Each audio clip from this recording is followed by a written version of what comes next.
இந்த வசனத்தை நான் தியானித்து கொண்டிருக்கும் போது விசேஷமாய் ஒரு 3 காரியத்தை ஆண்டவர் என்னுடைய இருதயத்தில் வைத்தார். எனக்கு ரொம்ப சந்தோஷமா இருந்து இந்த மாதம் ஆண்டவர் நமக்கு எல்லாருக்கும் அந்த வார்த்தையை தான் கத்த தரப்போறாரு.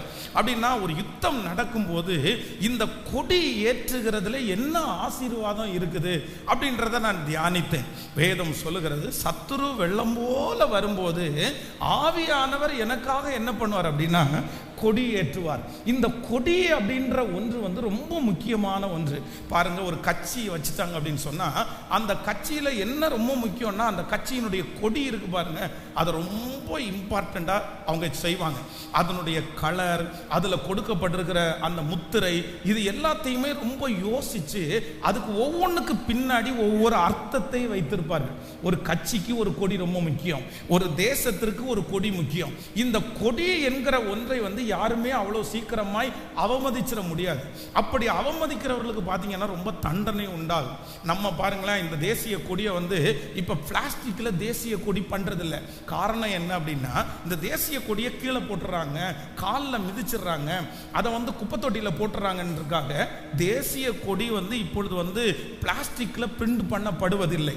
அதே போல அந்த கொடியில யாராவது உட்கார்ந்துட்டாங்கன்னா, அந்த கொடியை தலையில எடுத்து தலைப்பாகையா கட்டிட்டாங்கன்னா, அந்த கொடியை எடுத்து முகம் தொடச்சாங்கன்னா உடனே அந்த நேரத்திலேயே அதை கண்டுபிடிச்சா இந்த கொடிய அவமதிப்பு என்கிற ஒண்ணுல அவங்கள பல ஆண்டு ஜெயில கூட போட்டிருக்காங்க. அப்ப இந்த கொடியை முக்கியத்துவப்படுத்துவாங்க. அப்ப நான் நம்புறேன், நம்முடைய ஆண்டவர் இந்த மாதம் வாக்கு கொடுக்கிறார், நான் உனக்காக என்ன செய்வேன் அப்படின்னா கொடி ஏற்றுவேன், கொடி ஏற்றுவேன். இந்த கொடி ஏற்றுகிறது எதற்காக அப்படின்னு வாசிக்கும் போது ஒரு 3 வசனங்களை ஆண்டவர் ஞாபகப்படுத்தினார். வாசிக்கலாம். 1வது, நீங்கள் 1 சாமுவேல் 30ஆம் அதிகாரத்தினுடைய 8வது வசனத்தை வாசிக்கலாமா? 1 சாமுவேல் 30ஆம் அதிகாரம் 8வது வசனம். தாவீது கர்த்தரை நோக்கி, நான் அந்த தண்டை பின்தொடர வேண்டுமா, அதை பிடிப்பேனா என்று கேட்டான். அதற்கு அவர், அதை பின்தொடர், நீ அதை பிடித்து சகலத்தையும் திருப்பி கொள்ளுவாய் என்றார். இன்னொரு விஷயம் கூட எல்லாரும் வாசிக்கலாம். தாவீது கர்த்தரை நோக்கி, நான் அந்த தண்டை பின்தொடர வேண்டுமா, அதை பிடிப்பேனா என்று கேட்டான். அதற்கு அவர், அதை பின்தொடர், அதை பிடித்து சகலத்தையும் திருப்பி கொள்ளுவாய். கைகளை உயர்த்தி ஒரு ஹல்லேலூயா. கர்த்தருடைய பிள்ளைகளை ஒன்று நினைத்துக் கொள்ளுங்கள். இந்த கொடி என்கிற ஒன்று கர்த்தர் சொல்லுகிறார், சத்துரு வெள்ளம் போல வரும்போது ஆவியானவர் உனக்காக என்ன பண்ணுவார் அப்படின்னா கொடியேற்றுவார். எனக்காக ஆண்டவர் கொடியேற்றுவார். அப்போ இந்த கொடியினுடைய முதல் ஆசீர்வாதம் என்ன அப்படின்னு சொன்னா, ஒரு யுத்தத்தில் நிற்கிற ஒரு மனிதனுடைய கையிலே கொடியை கொடுத்து, எப்பா இந்த கொடி மேலே பறக்கணும்ப்பா, ஆனால் அந்த கொடி பறக்கிறதுக்கு ஒரு டைம் இருக்குது. என்ன டைம் இருக்கு அப்படின்னு சொன்னா, யுத்தத்தில் அவர்கள் ஜெயித்தார்கள் என்கிறதனுடைய அர்த்தம்தான் கொடி ஏற்றப்படுகிறது. அவ்வளோதான். ஒரு கொடி ஏற்றியாச்சு அப்படின்னு சொன்னா அந்த எதிரியினுடைய நாடு என்ன சொல்றோம் அப்படின்னு சொன்னா, எப்பா எல்லாரும் திரும்பிடலாம்ப்பா, எல்லாரும் திரும்பிடலாம். ஆனால் இந்த கொடி நீங்கள் நினைக்கிறது மாதிரி அவ்வளோதான் 100% ஜெயிச்சதற்கு பிறகு ஏற்றப்படுவதற்காக அல்ல. எதிரி பலவீனமாகி அவ்வளோதான், இனி அவங்க தோற்றுருவாங்க, நம்ம ஜெயிச்சிருவோம் அப்படின்ற ஒரு சூழ்நிலை வரும்போது இந்த கொடி என்ன பண்ணுவோம்னா கொஞ்சமாக மேலே ஏறும். ஆண்டவர் இன்றைக்கு முதலாவதாக என்ன வாக்கு கொடுக்கிறார் அப்படின்னா, நீங்கள் அந்த பிரச்சனையை சந்திக்கிறதற்கு முன்பாகவே, அந்த போராட்டத்தை சந்திக்கிறதுக்கு முன்னாடியே இப்ப என்ன பண்ணியிருக்குன்னா ஒரு கொடி ஏற்றப்பட்டிருக்கிறது. இந்த கொடி இப்ப ஏற்றப்படக்கூடாது, ஜெயித்ததற்கு பிறகுதான் ஏற்றப்பட வேண்டும். இது வின் பண்ணதுக்கு அப்புறம் தான் இந்த கொடி ஏற்றப்படணும். ஆனா நிறைய பேருடைய வாழ்க்கையில கொடி முன்னாடியே ஏற்றப்பட்டிருக்கிறது. காரணம் என்ன அப்படின்னா, இந்த யுத்தத்தில் கர்த்தர் வாக்கு கொடுக்கிறார், எதிரி அல்ல, நீங்கள் ஜெயிப்பீர்கள் என்கிறதை கர்த்தர் முன்கூட்டியே ஆண்டவர் யுத்தத்தை தொடங்குறதற்கு முன்பாகவே, யுத்தம் நடந்து கொண்டிருக்கும் போதே உங்களுக்காக ஒரு கொடி ஏற்றப்பட்டு கொண்டிருக்கிறது. இந்த சத்தத்தை கேட்டுக்கொண்டிருக்கிற யாரோ ஒருவர், ஐயோ இந்த யுத்தத்தில் நான் ஜெயிப்பேனா, இந்த யுத்தத்தில் நான் தோற்று போயிருவேனா, இந்த யுத்தத்தை தொடங்குறதற்கு கூட எனக்கு பலன் இல்லையே, இந்த யுத்தத்தினுடைய முடிவு என்ன ஆகும், இந்த சூழ்நிலையினுடைய முடிவு என்ன ஆகும். ஆனால் ஆண்டவர் இன்றைக்கு திரும்பி பார்க்க சொல்லுகிறார். நீங்கள் திரும்பி பார்க்கும்போது உங்களுக்காக ஒரு கொடி ஏற்றப்பட்டிருக்கிறது. அந்த கொடிக்கு என்ன அர்த்தம் என்றால், கர்த்தர் வாக்கு கொடுக்கிறார், இந்த யுத்தத்திலே ஜெயம் உங்களுக்கு என்று ஏற்கனவே நிர்ணயிக்கப்பட்டு விட்டது. நம்புறவங்க கரங்களை தட்டி, இந்த யுத்தத்திலே ஒரு தேவனுடைய பிள்ளை தோற்று போக போவது இல்லை. கர்த்தர் வாக்கு கொடுக்கிறார், இந்த யுத்தத்திலே நீ தோல்வி அடைய மாட்டாய். ஏற்கனவே ஜெயம் உங்களுக்காக குறிக்கப்பட்டிருக்கிறது. ஆமென். சத்துரு வெள்ளம் போல வரும்போது ஆவியானவர் எனக்காக கொடி ஏற்றுவேன். அதைத்தான் இந்த வேத வசனத்தில் வாசித்தோம். சங்கீதக்காரனாகிய தாவீது சொல்லுகிறான், நிற்கிறதற்கு அவர்களுக்கு பலன் இல்லை. கூட வந்தவங்க எல்லாருமே ரொம்ப சோர்ந்து போயிட்டாங்க. ஆண்டவரே, அந்த தண்டை பின்தொடரட்டுமா, நான் பிடிப்பேனா, என் கூட இருக்கிறவங்க எல்லாம் பலவீனப்பட்டுட்டாங்க, நான் இந்த யுத்தத்தில் ஜெயம் பெற்றுவேனா, இந்த பிரச்சனை எனக்கு சரியாகுமா, நான் இதுக்கு தொடர்ந்து போலாமா அப்படின்னு கேட்கிறாரு. கேட்ட உடனே ஆண்டவருடைய வார்த்தை வருது, நீ அந்த தண்டை பின்தொடர், நீ சகலத்தையும் திருப்பி கொள்ளுவாய். யுத்தமே ஆரம்பிக்கல, யுத்தமே இன்னும் நடக்கல. ஆனா கர்த்தர் அந்த மனுஷனை பார்த்து என்ன சொல்றாரு அப்படின்னா, நீ தைரியமாயிரு, ஜெயமோ கர்த்தரால். குதிரை யுத்த நாளுக்காக ஆயத்தமாக்கப்படும்.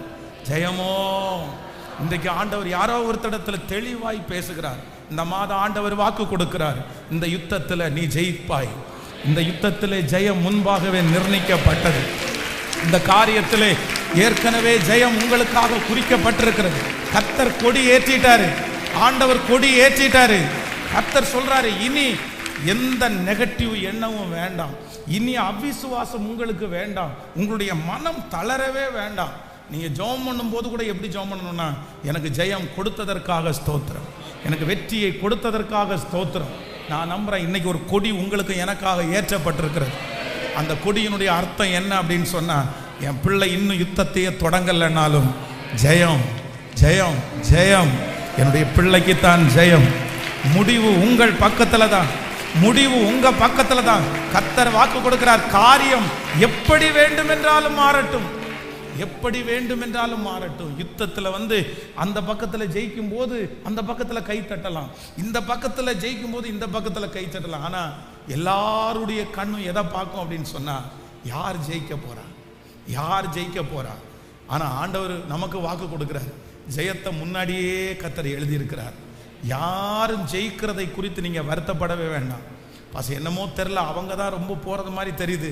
கர்த்தர் உங்க கரத்தை பிடிச்சி சொல்றாரு, முடிவில் ஜெயமோ, முடிவில் உங்க கொடி ஏற்றப்படும், உங்களுக்காக ஒரு கொடி பறக்கிறது. கர்த்தர் சொல்லுகிறார், நான் உனக்கு ஆயத்தம் பண்ணி இருக்கிறதை உங்க கண் காணல, உங்க காது கேட்கல. ஆனால் கர்த்தர் உலக தோற்றத்திற்கு முன்னே, உருவாக்கும் முன்னே ஒரு ஜெயத்தை கர்த்தர் எழுதி வைத்திருக்கிறார். இந்த போராட்டத்தை பார்த்து பயப்படாதிருங்கள், இந்த சூழ்நிலையை பார்த்து பயப்படாதிருங்கள். இன்றைக்கு மற்றவர்கள் ஜெயிக்கிறதை குறித்து கர்த்தர் சொல்லுகிறார், நீ சோர்ந்தே போகாதப்பா, நீ சோர்ந்தே போகாத, முடிவிலே உனக்கு ஜெயத்தை கொடுக்கிற கர்த்தர். நம்புறவங்க மட்டும் கையை மேலே உயர்த்தி முழு பலத்தோடு கூட, எஸ், கர்த்தர் வாக்கு கொடுக்கிறார், உனக்காக நான் கொடி ஏற்றுகிறேன், உங்க பிள்ளைகளுக்காக நான் கொடி ஏற்றிட்டேன். சொல்லுங்க, நன்றி ஆண்டவரேன்னு சொல்லுங்க, முழு பலத்தோட கூட, முழு பலத்தோட கூட. இல்ல மகனே, அந்த காரியத்தை குறித்து பயப்பட வேண்டாம், எவ்வளவு பெரிய பராக்கிரமசாலிகளை குறித்து பயப்பட வேண்டாம், உனக்கு விரோதமாக யுத்தம் பண்ணுகிற அந்த மனுஷன் எவ்வளவு பெரிய நபரா இருந்தாலும் பயப்பட வேண்டாம். கர்த்தர் வாக்கு கொடுக்கிறார், ஜெயத்தை நான் ஏற்கனவே உனக்காக அறிவித்தேன், உனக்காக ஒரு கொடி பறந்து கொண்டிருக்கிறது, முன்னறிவிக்கப்பட்டு விட்டது. இந்த காரியத்திலே ஜெயம் உங்களுக்கு தான், இந்த காரியத்திலே ஜெயம் உங்களுடைய குடும்பத்திற்கு தான், இந்த காரியத்திலே ஜெயம் திருச்சபைக்கு தான், இந்த காரியத்திலே ஜெயம் நமக்கு தான். ஜெயம் கொடுக்கும் தேவன், ஹல்லேலூயா, ஜெயம் கொடுக்கும் தேவனுக்கு கோடி கோடி ஸ்தோத்திரம். வாழ்வழிக்கும் இயேசு ராஜாவுக்கு வாழ்நாளெல்லாம் ஸ்தோத்திரம். பாடுவோம். ஜெயம் கொடுக்கும் தேவனுக்கு கோடி கோடி ஸ்தோத்திரம்.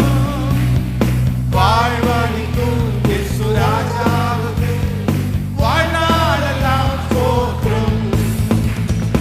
அல்லேலூயா அல்லேலூயா பாடுவே, ஆனந்த துனியா உயர்த்துவே. அல்லேலூயா அல்லேலூயா பாடுவே, ஆனந்த துனியா உயர்த்துவே. ஜெயம் கொடுக்கும் தேவனுக்கு கோடி கோடி ஸ்தோத்திரம்.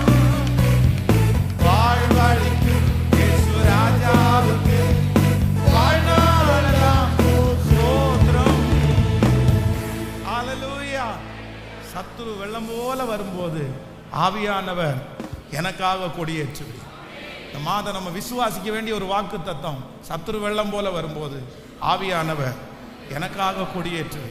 எனக்காக ஒரு கொடி ஏற்றப்பட்டிருக்கிறது. இதனுடைய முதல் அர்த்தம் என்ன அப்படின்னு சொன்னா, கர்த்தர் வாக்கு கொடுக்கிறாரு, நீ யுத்தத்தை ஆரம்பிக்கிறதுக்கு முன்னாடியே உனக்கு வெற்றியை யாருமே அறிவிக்க மாட்டாங்க. ஆனா கர்த்தர் வாக்கு கொடுக்கிறார், நீ பயப்படாத, என்ன நடந்தாலும் நீ யோசிக்காத. ஜெயம் யாருக்கு அப்படின்னா, முடிவிலே நீ தான் ஜெயிப்பாய். என்ன நடந்தாலும் நம்ம தான் ஜெயிக்க பண்ண போறோம். கர்த்தர் உங்களையும் என்னை தான் இந்த காரியத்தை குறித்து, காரியம் எப்படி வேணாலும் மாறி மாறி மாறி மாறி மாறி வரலாம். ஆனா உங்க இருதயம் ஒன்றை மட்டும் நம்பட்டும், முடிவில் யாருக்கு தான் ஜெயம் அப்படின்னு சொன்னா, எனக்கே ஜெயம் கொடுக்கிற தேவன். அது காரியம் சமயம் வரும்போது கர்த்தர் மாற்றுவார். அந்த ஸ்கோர் வந்து பாருங்க, சில நேரத்தில் முடிவு எடுப்பாங்க. அதை அந்த கிரிக்கெட் எல்லாம் நிறைய பேர் பார்ப்பாங்க பாருங்களேன். இந்த கடைசியில் வந்து 6 பாலுக்கு 20 ரன்னு தேவை அப்படின்னும் போது முழு உலகம் நிறைய நேரத்தில் பதட்டமாக அப்படியே இருப்பாங்க. ஏன் அப்படின்னா அந்த அந்த முடிவை வந்து அவங்களால தெரிஞ்சுக்கவே முடியாது. படபடப்பாக இருக்கும். அடிப்பாங்களா அடிக்க மாட்டாங்களா, ஐயோ இந்த 3 பாலையும் அவன் அட்டன் பண்ணாதான், இந்த 3 பாலில் 2 பால் 6 அடித்தாதான் அப்படின்னுலாம் இருக்கும் பாருங்களேன். மொத்த பேரும் ஈகராக வெயிட் பண்ணுவாங்க. அதர் டீமும் 2 பேருக்குமே தெரியாது. ஆனால் கடைசியில் பார்த்தீங்கன்னா ஒரு டீம் ஜெயிக்கும் பாருங்களேன். ஆனால் அந்த டீமுடைய ஜெயம் ஏற்கனவே முன்னறிவிக்கப்பட்டிருக்கிறது. நான் நம்புகிறேன், கடைசி நேரம் வரைக்கும் நிறைய மாற்று கருத்துக்கள் இருக்கலாம், நிறைய பேருடைய பார்வை வித்தியாசமாக இருக்கலாம்.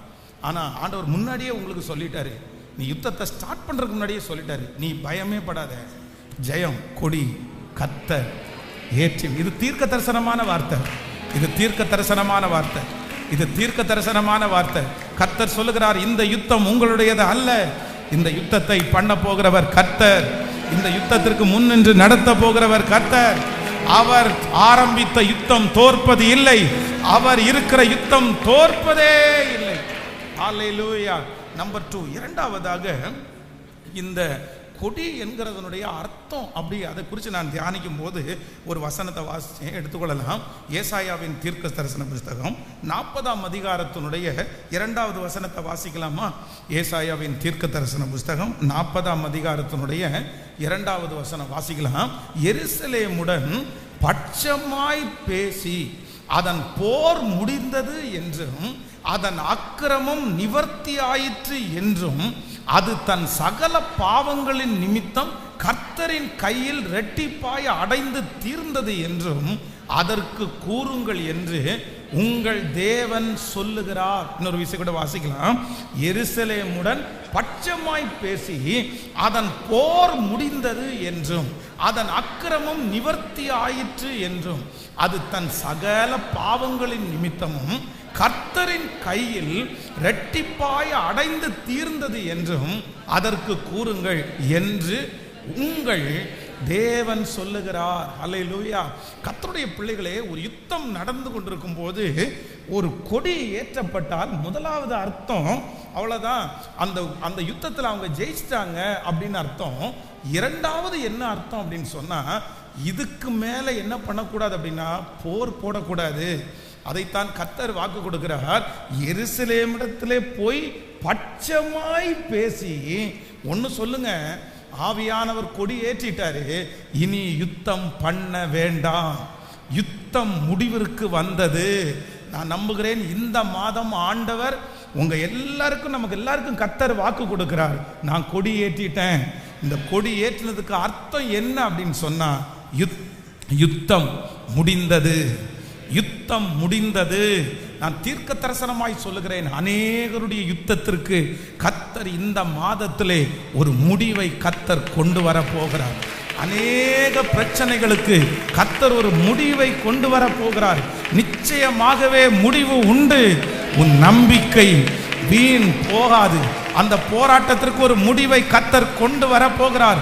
ஆவியானவர் ஏற்றுகிற அந்த கொடியை அநேகர் பார்த்து, அதுவும் உங்களுக்கு விரோதமாய் எழும்பி இருக்கிற சத்துரு பார்த்து என்ன சொல்ல போறார் அப்படின்னா, இன்று கண்ட எகிப்தியனை இனி என்றுமே காண்பது இல்லை.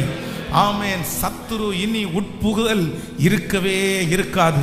இஸ்ரவேல் ஜனங்களை எகிப்திலிருந்து கர்த்தர் அழைத்து கொண்டு போய் கானான் தேசத்திலே இருக்கிற ஏத்தியர், எபூசியர், கிர்காசியர் எல்லாரையும் துரத்தி விட்டு பாலும் தேனும் ஓடுகிற ஒரு இடத்திலே சமாதானமாய் உட்கார வைப்பாரே. ஆனால் அங்கு பயப்படுத்துவார் இல்லை, அங்கே அச்சுறுத்துவார் அந்த இடத்துல இல்லை, அங்கே பிடுங்குவார் அந்த இடத்துல இல்லை, அங்கே சமாதான குறைவு இல்லை.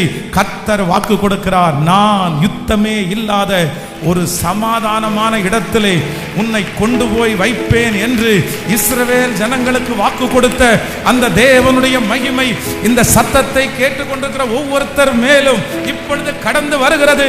சத்துரு வெள்ளம் போல வரும்போது ஆவியானவர் எனக்காய் கொடியேற்றுகிறார். அவர் வாக்கு கொடுக்கிறார், இந்த யுத்தம் முடிவிற்கு வந்தது, இந்த யுத்தம் முடிவிற்கு வந்தது. சீரியருடைய தண்டுகள் பின்பு வரவே இல்லை. அவ்வளவு நாட்களும் சீரியர்கள் வந்து இஸ்ரவேல் ஜனங்களை துன்புறுத்திட்டே இருந்தாங்க. ஆனா ஆண்டவர் வாக்கு கொடுக்கிறார், ஒரு தீர்க்கதரிசியை எழுப்பிட்டாரு. அதற்கு பிறகு சீரியருடைய தண்டுகள் இஸ்ரவேலை தொந்தரவு பண்ணவே இல்லையாமா. காரணம் என்னன்னா, என்னுடைய ஆண்டவர் கொடி ஏற்றினார். இந்த மாதம் உங்களுக்கு நடக்க போகிறது, இந்த மாதம் உங்களுக்கு நடக்க போகிறது. கர்த்தர் வாக்கு கொடுக்கிறார், நான் உனக்கு கொடி ஏற்றி இருக்கிறேன், நான் உனக்கு கொடி ஏற்றி இருக்கிறேன். இந்த கொடியினுடைய அர்த்தம் என்ன அப்படின்னு சொன்னா, போர். சொல்லுங்க பார்க்கலாம், போர் முடிந்தது. எல்லாரும் சொல்லுங்க, போர் முடிந்தது. இனி அந்த பயம் இல்லை, இனி அந்த நஷ்டம் இல்லை, இனி அந்த இழப்பு இல்லை, இனி அந்த ஆக்சிடென்ட் இல்லை. அல்லேலூயா. இது தீர்க்க தரிசனமான வார்த்தை. நம்புறவங்க கைகளை உயர்த்தி அறிக்கை செய்யுங்க, அறிக்கை செய்யுங்க, அறிக்கை செய்யுங்க. நான் என் கண்ணுக்கு முன்னாடி தரிசனத்தில் கொண்டு வரேன். அல்லேலூயா. இந்த இடம் முழுக்க தேவனுடைய ஒரு பெரிய கொடி ஏற்றப்பட்டிருக்கிறது. கர்த்தர் ஒரு பிரம்மாண்டமான கொடி இங்கே ஏற்றுகிறார். அந்த கொடியினுடைய அர்த்தம், இனி போராடுகிறவர்கள் இல்லை, இனி வழக்காடுவோர் இல்லை, இனி எதிரிகள் இல்லை, இனி உன் பட்சத்திலே ஒருவரும் வர முடியாது. இயேசுவின் நாமத்தினால, இயேசுவின் நாமத்தினால இந்த வார்த்தை அப்படியே விசுவாசிக்கிறவர்கள் நடப்பதாக. இந்த காதுகள் எந்த காதுகளெல்லாம் கேட்கிறதோ அங்கெல்லாம் இந்த வசனம் இப்பொழுது நிலைப்படுவதாக. இனி சத்துரு உள்புகுதல் இருக்காது. உன் வழியாய் சத்துரு வருவது இல்லை. வாதை உன் கூடாரத்தை அணுகாது. உனக்கு விரோதமாய் உருவாக்கப்படும் எந்த ஆயுதமும் அது வாய்க்காதே போகும். ஒரு வழியாய் வருகிற சத்துரு 7 வழியாய் அக்கினி அக்கினி அக்கினி அக்கினி. ஆவியானவரே, உம்முடைய பரலோக மகிமை, உம்முடைய பிரசன்னம் இப்பொழுது கொடி ஏற்றப்படுவதாக. சத்துரு வெள்ளம் போல வரும்போது எங்களுக்காய் கொடி ஏற்றுகிற ஆவியானுடைய பெரிய மகிமை ஊற்றப்படுவதாக, ஊற்றப்படுவதாக. அல்லேலூயா. எத்தனை பேர் விசுவாசிக்கிறீர்கள்? நம்பர் 1, எனக்காக ஆவியானவர் கொடியேற்றுவார். அதனுடைய முதல் அர்த்தம் என்ன அப்படின்னு சொன்னா, எனக்கு யுத்தத்தை நான் நடத்தி கொண்டே இருக்கும் போதே என்னுடைய ஜெயம் முன்குறிக்கப்பட்டு விட்டது. என்னுடைய ஜெயம் முன்குறிக்கப்பட்டு விட்டது. இன்னைக்கு இருக்கிற நிறைய பேருடைய ஜெயம் முன்குறிக்கப்பட்டு விட்டது. கர்த்தர் எழுதிட்டாரு, கர்த்தர் எழுதிட்டாரு. உங்க பேரை கர்த்தர் எழுதிட்டாரு. அந்த அவார்டில் உங்க பேரை எழுதிட்டாரு கர்த்தர். இந்த டீமுக்கு தான் இது கிடைக்க போகுதுன்னு கர்த்தர் முன்குறிச்சிட்டாரு. அதை மாற்றுவதற்கு ஒருவராலும் முடியாது. எத்தனை பேர் போராடினாலும் அந்த கப்பில் உங்க பேர் எழுதப்பட்டிருக்கிறதுனால அது வேற யார் கையிலையும் போகாது. அந்த ஜெயம் உங்க கையில் தான் வரும் என்று கர்த்தர் வாக்கு கொடுக்கும். நம்பர் 2, இரண்டாவதாக எனக்காக ஆண்டவர் கொடியேற்றுகிறார். கொடி பறக்குது. ஏன் அப்படின்னு சொன்னா, அவ்வளோதான், எல்லாரும் அவங்கவுங்க கிளம்பிடுங்க. இனி என் பிள்ளையோட என்ன பண்ண முடியாதுன்னா, போராடவே முடியாது. அல்லேலூயா. நான் இன்றைக்கு உண்மையிலேயே ரொம்ப சந்தோஷப்படுகிறேன். இந்த காலை ஆராதனைக்காக சந்தோஷப்படுகிறேன். ஸோ 6 o'clock 5 o'clock ஜெபம் நடக்கும்போது எல்லா ஜன்னலையும் பூட்டி எல்லா வாசலையும் க்ளோஸ் பண்ணி எதையுமே திறக்காதீங்கப்பா, கொஞ்சம் சத்தம் கூட போகக்கூடாது அப்படின்னு நினச்சி ப்ரேயர் முடித்தா கரெக்டாக 6 மணி ஜெபம் முடியும் போது ஆப்போசிட்டில் இருக்கிற ஒரு 3 பேர் வந்து இந்த வாசல்லே நிற்பாங்க. என்ன ஒரே சத்தமாக இருக்குது, சத்தம் போட்டே இருக்கிறீங்க, தூங்கணுமா வேண்டாமா, கம்ப்ளைண்ட் கொடுக்கலாமா வேண்டாமா, கம்ப்ளைண்ட் வேணாம் கொடுத்துடட்டுமா, அவ்வளோ நெருக்கம். ஆனால் இன்றைக்கு இந்த இடத்துல வந்ததுக்கப்புறம் நான் நினைக்கிறேன், ஆண்டவர் எவ்வளவு நல்லவர். அன்னைக்கு அவங்க நிற்கும் போது எனக்காய் கொடியேற்றினார், உங்களுக்காக எனக்காய் கொடியேற்றினார். நான் நம்புகிறேன் இப்போ அவர்கள் யாருமே இல்லை, அவர்கள் யாருமே இல்லை. நான் நம்புகிறேன் சுற்றியும் கர்த்தர் இளைப்பாறுதலை கொடுத்து நமக்கு இந்த திருச்சபைக்கு செய்த ஆண்டவர் உங்களுக்கு செய்ய மாட்டாரா? உங்க குடும்பத்திற்கு செய்ய மாட்டாரா? உங்க பிள்ளைகளுக்கு செய்ய மாட்டாரா? என் பிள்ளையினுடைய போர் எப்போ முடியும்னு நீங்க நினைச்சு கலங்க வேண்டாம். கர்த்தர் வாக்கு கொடுக்கிறார், உன் பிள்ளையினுடைய குடும்பத்தில் நடக்கிற போரை நான் முடிச்சு வைப்பேன். இந்த மாதம் பரிசுத்த ஆவியானவர் கொடி ஏற்றுவார். சுற்றி இருக்கிற அந்த யுத்தத்திற்கு ஒரு முடிவை கர்த்தர் கொண்டு வருவார். கர்த்தர் வாக்கு கொடுக்கிறார், நிச்சயமாகவே முடிவு உண்டு, முடிவு உண்டு. இந்த யுத்தத்திற்கு முடிவு உண்டு, இந்த பிரச்சனைக்கு முடிவு உண்டு, இந்த அவமானத்திற்கு முடிவு உண்டு. என் தேவன் கொடி ஏற்றுகிறார். அவருடைய கொடி, சிலுவை கொடி இந்த மாதம் பறந்து கொண்டிருக்கிறது. உன் வீட்டின் மேலே பறக்கிறது, உங்க இருதயத்திலே பறக்கிறது. ஓ, தொழில் செய்கிற இடத்திலே சிலுவை கொடி பறக்கிறது. போர் முடிந்தது, போர் முடிந்தது. ஹல்லேலூயா. கைகளை அசைத்து ஒரு ஹல்லேலூயா சொல்லலாம். நம்பர் 3, மூன்றாவதாக இந்த கொடி ஒரு பெரிய அர்த்தத்தை கொடுக்குது. வாசிக்கலாம், வேதத்தை திறந்து எரேமியாவின் தீர்க்க தரிசன புஸ்தகத்தில் 50ஆம் அதிகாரம் 2வது வசனத்தை வாசிக்கலாமா? எரேமியாவின் தீர்க்க தரிசன புஸ்தகம் 50ஆம் அதிகாரம் 2வது வசனம். பாபிலோன் பிடிபட்டது, பேல் வெட்கப்பட்டது, மேராத்தாக் நொறுங்குண்டது, அதனுடைய சிலைகள் லச்சை அடைந்து அதனுடைய விக்கிரகங்கள் நொறுங்கி போயின என்று ஜாதிகளுக்குள்ளே அறிவித்து பிரசித்தம் பண்ணுங்கள். இதை மறைக்காமல் கொடி ஏற்றி விளம்பரம் பண்ணுங்கள். இன்னொரு விஷயம் கூட வாசிக்கலாம். பாபிலோன், எல்லாரும் சேர்ந்து, பாபிலோன் பிடிபட்டது, பேல் வெட்கப்பட்டது, மெரேத்தாக்கு நொறுங்குண்டது, அதனுடைய சிலைகள் லச்சை அடைந்து அதனுடைய விக்கிரகங்கள் நொறுங்கி போயின என்று ஜாதிகளுக்குள்ளே அறிவித்து பிரசித்தம் பண்ணுங்கள். இதை மறைக்காமல் கொடியேற்றி விளம்பரம் பண்ணுங்கள். ஹல்லேலூயா. இந்த கொடி எதற்காக ஏற்றப்படுது அப்படின்னு சொன்னா, எப்பா கொடி ஏற்றுங்க. இந்த கொடி ஒரு பெரிய விளம்பரம். எதுக்கு விளம்பரம் அப்படின்னு சொன்னா, இந்த பேல் கவிழ்ந்தது, பேல் வெட்கப்பட்டது, மெரேதாக் நொறுங்குண்டது, இந்த வெற்றியினுடைய செய்தியை உலகமெல்லாம் சொல்றதற்கு அன்னைக்கு பயன்படுத்தப்பட்ட ஒரு பெரிய ஆயுதம் என்ன அப்படின்னா இந்த கொடி. இந்த கொடி பறந்திருக்கிறத பார்த்த உடனே நிறைய பேர் என்ன நினைப்பாங்க அப்படின்னா, இவங்க ஜெயிச்சிட்டாங்கப்பா, இவங்க ஜெயிச்சிட்டாங்கப்பா. கர்த்தர் இந்த மாதம் கொடியேற்றுவேன் என்று வாக்கு கொடுக்கிறார். என்னன்னா, உங்க ஜெயத்தை நீங்க சந்தோஷப்படுகிறத சகல ஜனங்களுக்கு முன்பாகவும் கர்த்தர் காண்பிப்பேன் என்று கர்த்தர் வாக்கு கொடுக்கிறார். உங்களோட ஆண்டவர் இருக்கிறத கர்த்தர் நிரூபிப்பார். நீங்க ஜெயிச்சதை அநேகருக்கு கர்த்தர் காண்பிப்பார். நீங்கள் மற்றவருடைய கண்களுக்கு அற்பமாய் எண்ணப்பட்டிருக்கிற நாள் சீக்கிரமாய் மாறும். உங்க குடும்பம் அற்பமாய் நினைக்கிற அந்த நாள் சீக்கிரமாய் மாறும். ஆண்டவர் வாக்கு கொடுக்கிறார். இல்ல மகளே, நான் கொடியேற்றுவேன். இல்ல மகனே, நான் கொடியேற்றுவேன். அந்த கொடியை பார்க்கும் போதெல்லாம் நிறைய பேர் பார்ப்பாங்க, அவன் ஜெயிச்சிட்டான், அவன் ஜெயிச்சிட்டான். மலை மேல் இருக்கிற பட்டணம் மறைந்திருக்க மாட்டாது. சகல ஜனங்களை பார்க்கலும், உனக்கு எதிராய் நிற்கிற சகல சக்தியை பார்க்கலும் இதோ ஒன்றே ஒன்று மட்டும் உயர்ந்திருக்கிறது. அது உங்கள் பேரிலே எழுதப்பட்ட கொடி. அந்த கொடி கர்த்தர் வாக்கு கொடுக்கிறார். சகல ஜனங்களுக்கு முன்பாகவும் நான் உன்னை தெரியப்படுத்துவேன், நான் வெளியரங்கப்படுத்துவேன், நான் விளம்பரப்படுத்துவேன். மலை மேல் இருக்கிற பட்டணம் மறைந்திருக்க மாட்டாது. இந்த மாதம் இந்த பலிபீடத்திலிருந்து கர்த்தருடைய வார்த்தை வருகிறது. சிலரை கர்த்தர் அங்கீகரிக்க போறார். சிலரை கர்த்தர் எடுத்து உன்னதத்தில் உட்கார வைக்க போறார். சிலரை நிறைய பேர் பிரமிப்பாய் பார்க்க போகிறார்கள்.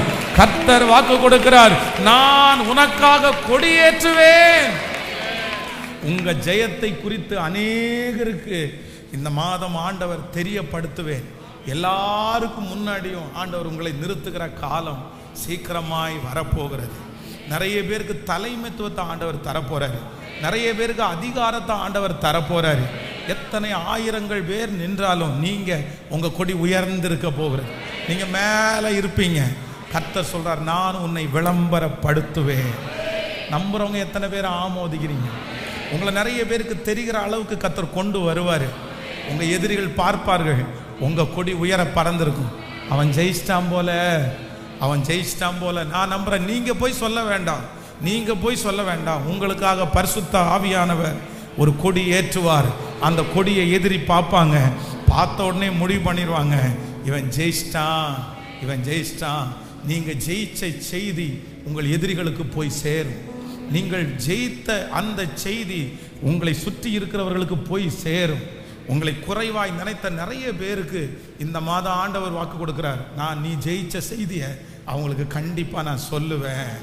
ஹல்லேலூயா. எத்தனை பேர் விசுவாசிக்கிறீர்கள்?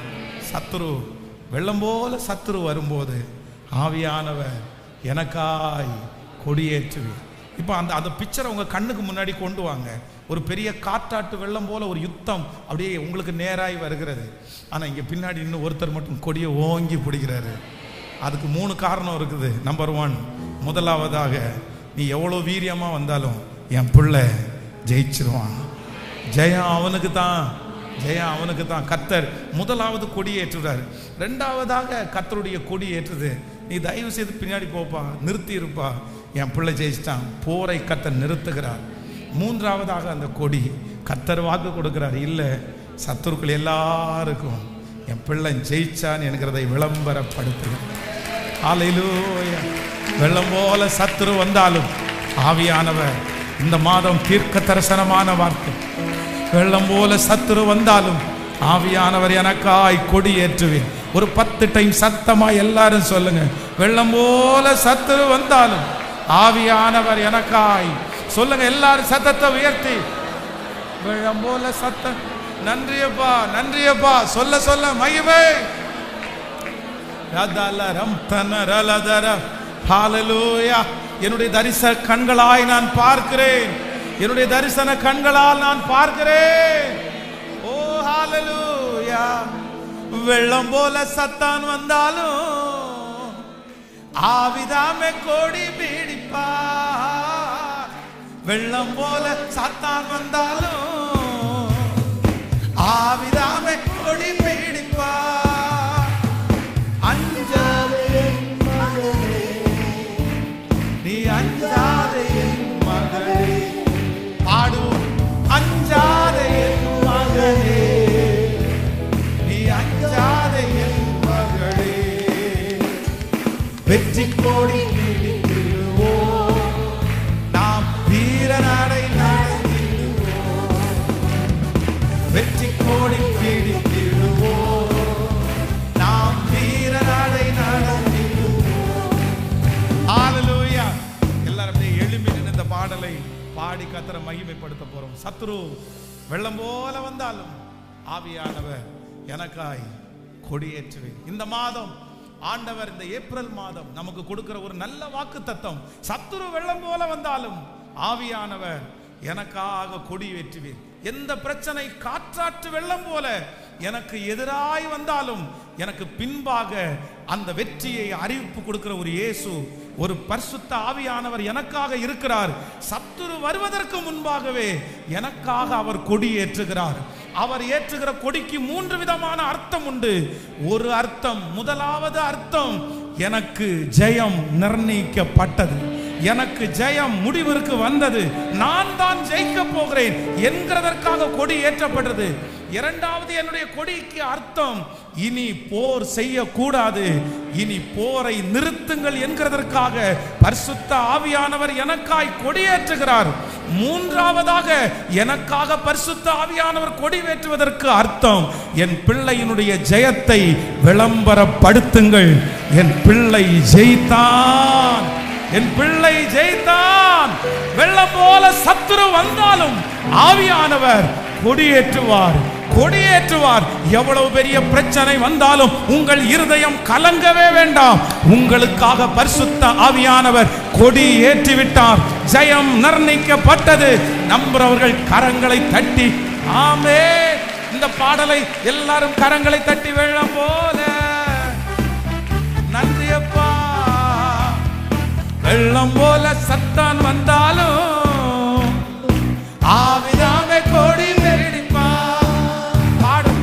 வெள்ளம் போல சத்தான் வந்தாலும் ஆவிதாமே கொடி பிடிப்பா. அஞ்சாதே மகளே, நீ அஞ்சாதே மகளே, அஞ்சாதே மகளே, மகளே. ஹல்லேலூயா.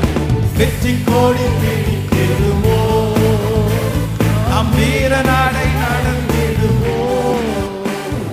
வெற்றி கோடி பிடித்திடுவோம், நாம் வீரநாடை நடந்திடுவோம். 1000 தான் துன்பம் வந்தாலும் அணுகாது, அணுகாது. 1000 தான் துன்பம் வந்தாலும் அணுகாது, அணுகாது. ஆவி பட்டயம் உண்டு, நாம் அழகை வென்று விடுவோம். ஆவி பட்டயம் உண்டு, நாம் அழகை வென்று விடுவோம். சேர்ந்து சொல்லுங்க. வெற்றி கோடி பிடித்திடுவோம், நாம் வீரநாடை நடத்திடுவோம். வெற்றி கோடி பிடித்திடுவோம், வீரநாடை நடத்திடுவோம். காடானாலும் மேடானாலும் என் கர்த்தருக்கு பின்னாடவோம். காடானாலும் மேடானாலும் என் கர்த்தருக்கு பின்னாடவோம். காலப்பை கை வைத்தினோம், திரும்பி பார்க்க மாட்டோம். காலப்பை கை வைத்தினோம், இனி திரும்பி பார்க்க மாட்டோம். கைகளை மேல வெற்றி கோடி பிடித்திடுவோம். மகிமை, மகிமை. ஆவியானுடைய பலத்த கிரியை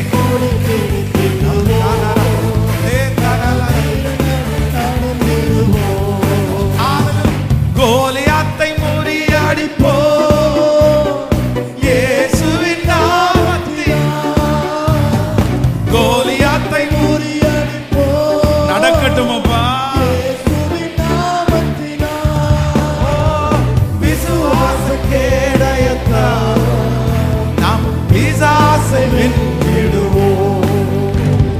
விசுவாச கேடயத்தால் நாம் பிசாசை வென்றிடுவோம். கைகளை மேல தட்டி வெற்றி கோடி பிடித்திடுவோம், நம் வீரநாடை நடந்திடுவோம். வெற்றி கோடி பிடித்திடுவோம், நம் வீரநாடை நடந்திடுவோம். கரங்களை தட்டி கர்த்தர் கொடுத்த வார்த்தைக்காக கரங்களை தட்டி நீ நல்லவர், நீ நல்லவர், நல்லவர், நல்லவர், நல்லவரப்பா, நல்லவர். உம்முடைய பிள்ளைகள் ஒவ்வொருவருக்காக நான் ஜெபிக்கிறேன். இந்த மாதத்தை நீ தந்ததற்காக நன்றி ஆண்டவரே. இந்த காலையில் உம்முடைய சத்தத்தை கேட்க பண்ணதற்காக நன்றி ஆண்டவரே. நன்றி அப்பா. வெள்ளம் போல சத்துரு வந்தாலும் நான் உனக்காக கொடி ஏற்று அப்பா இந்த மாதத்தை எங்களுக்கு ஆசீர்வதித்து கொடுங்க ராஜா. நீர் இந்த உலகத்துல வாழ்ந்த நாட்களில் அதிகமாய் பாடுபட்ட மாதமாதாப்பா. இந்த மாதத்தை நிறைய பேர் அனுசரிச்சுக்கிறாங்க. ஆனா நீங்க அதிகமாய் பாடுபட்ட மாதமும் அதுதான். நீர் எங்களுக்காக ஜெயத்தை கொடுத்த மாதமும் அதுதான் ஆண்டவரே. அந்த சூழ்நிலை ரொம்ப நாள் நீடிக்கல, அந்த சோதனை ரொம்ப நாள் நீடிக்கல, அந்த வருத்தம் ரொம்ப நாள் நீடிக்கல. என் தேவன் கல்லறைகளை பிறந்து உயிரோட எழுகிறவராய் எங்களுக்கு முன்பாக இருக்கிறீரே ஆண்டவரே. Thank you G. இந்த மாதம் ஜெயிக்கிற மாதமா மாறட்டும் ஆண்டவரே. நிறைய பேருடைய இருதயத்துக்குள்ள நீங்க ஒரு வெற்றியை கொடுங்க ஆண்டவரே. நீங்க உயிர்த்தெழுந்த அன்னைக்கு இந்த உலகத்துல எவ்வளவு பெரிய சந்தோஷம், எவ்வளவு பெரிய வெற்றி, அதே வெற்றி அதே சந்தோஷம் இந்த மாதத்துல இந்த சத்தத்தை கேட்கிற ஒவ்வொரு பிள்ளைகளுடைய வாழ்க்கையிலையும் அது நடக்கட்டும்னு சொல்லி நான் ஜெபிக்கிறேன் ஆண்டவரே. இறங்குங்கப்பா, இறங்குங்கப்பா. இந்த 40 நாள் ஜெபம் முடியும் போது ஒரு அற்புதம் நடக்கணும் ஆண்டவரே. அவங்க ஜெப குறிப்புகளுக்கு எல்லாம் பதில் கிடைக்கணும் ஆண்டவரே. இந்த மாதம் ஒரு சாட்சி அல்ல, ஆயிரக்கணக்கான சாட்சிகள் எழும்பட்டும். இயேசுவின் நாமத்தினால குடும்பத்திற்கு விரோதமாய் போராடுகிற சர்ப்பத்தின் ஆவிகள், எல்லா அந்தகார கிரியைகள், தேவையற்ற கெட்ட சொப்பனத்தை கொண்டு வந்து சிதறடிக்க பண்ணுகிற வல்லமைகள், செய்வனை கட்டுகள், மாந்திரிக கட்டுகள், பொறாமைகள் இயேசுவின் நாமத்தினால இப்பொழுது சுட்டரிக்கப்படுவதாக, சுட்டரிக்கப்படுவதாக, இயேசுவின் நாமத்தினால சுட்டரிக்கப்படுவதாக. நன்றி ஆண்டவரே. ஹோலி வீக் ஆண்டவரே, வருகிற வாரத்தினுடைய அடுத்த வாரம் நடைபெற போகிற அந்த ஒரு வார கூட்டத்தை கர்த்தர் ஆசீர்வதிங்க. டெய்லி மார்னிங் நாங்க அதிகாலையில் எழும்பி உங்க சமூகத்துல வந்து கிருபையை பெற்று கொள்ளணும். இந்த மாதம் முழுக்க நீங்க பேசுகிறத நாங்க பார்க்கணும். குட் ஃப்ரைடே சர்வீஸ்ல ஆண்டவருடைய மகிமை விளங்கட்டும். ஈஸ்டர் ஆராதனையில ரட்சிக்கப்படாத ஜனங்கள் வரணும், அவங்க இந்த இடத்துல வந்து ரட்சிக்கப்படணும் ஆண்டவரே. நன்றி. இந்த ஊழியத்தை தாங்குகிற பிள்ளைகளுக்காக ஜெபிக்கிறேன் ஆண்டவரே. 1000 மடங்கு ஆசீர்வதிங்க ஆண்டவரே. இந்த ஊழியத்தை நீங்க கனப்படுத்துறதற்காக நன்றி ஆண்டவரே. எத்தனையோ பிள்ளைகள் தசம பாகத்தினால, காணிக்கைகளினால ஆண்டவரே அவங்க பின்னாடி இருந்து தாங்குறாங்களே. ஒவ்வொரு காரியத்தையும், திருச்சபையினுடைய கடன் காரியங்கள் ஆண்டவரே, ஒவ்வொரு காரியத்தை பார்த்து பார்த்து அன்பின் விருந்து இப்படியெல்லாம் உதவி செய்கிறாங்களே ஆண்டவரே. அவங்க நல்லா இருக்கட்டும் ஆண்டவரே. அவங்க கைகளை கர்த்தர் ஆசீர்வதிங்க ஆண்டவரே. நஷ்டங்கள் வரக்கூடாதப்பா, மருத்துவமனை செலவு வரக்கூடாது ஆண்டவரே. நன்றி அப்பா. சாப்பிடுகிற ஆகாரம், குடிக்கிற தண்ணீர், சுவாசிக்கிற காற்று, பண்ணுகிற பிரயாணம், செய்கிற வேலை, இவை எல்லாவற்றிலையும் என் ஆண்டவருடைய பிளஸ்ஸிங் ஆண்டவரே.